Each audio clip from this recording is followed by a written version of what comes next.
So the guy that came up with the idea for the Christian scriptures was a fellow by the name of Marcion. He was a successful businessman from Antioch, the same city that Paul was from. Paul was also a successful businessman, so Marcion fought a lot of affinity with Paul, and basically considered Paul to be his homeboy.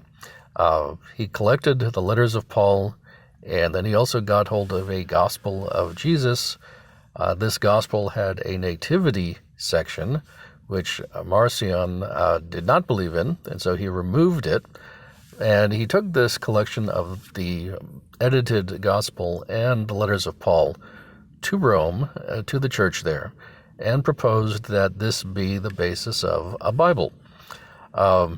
Marcion was a heretic, and when he explained his heresy to the people in Rome, they declared him to be a heretic. They excommunicated him. They gave him back his very sizable donation of money. But they decided that his idea of a Bible was a good one. And when they read the letters of Paul that he had collected, they realized that there was nothing heretical in the letters of Paul. So the letters of Paul have made it into the Christian scriptures. The reason this happened is because Paul was a bad writer. And what this means is that people who read him lack the context of what he's talking about. They don't understand what he's saying, and as a result, they fill in with their own context and read what they want to read. So Marcion thought Paul supported his heresy. The Roman Christians thought Paul was not a heretic at all.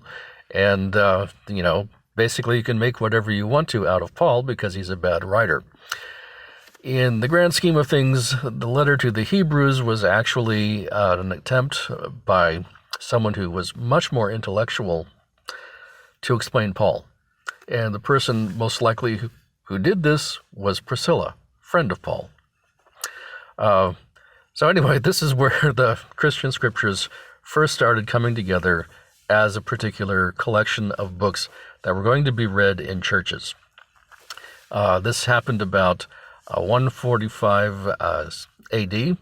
It was after the diaspora started, and a big part of why Marcion was considered to be a heretic was because he was a virulent anti-Semite, which really would have surprised Paul if Paul had known that.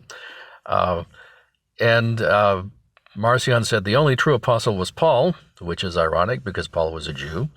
And all the other apostles were fake because they were Jewish. Since the church in Rome had already put their hopes on Peter, this was a no-go. And that's why Marcion was declared to be a heretic.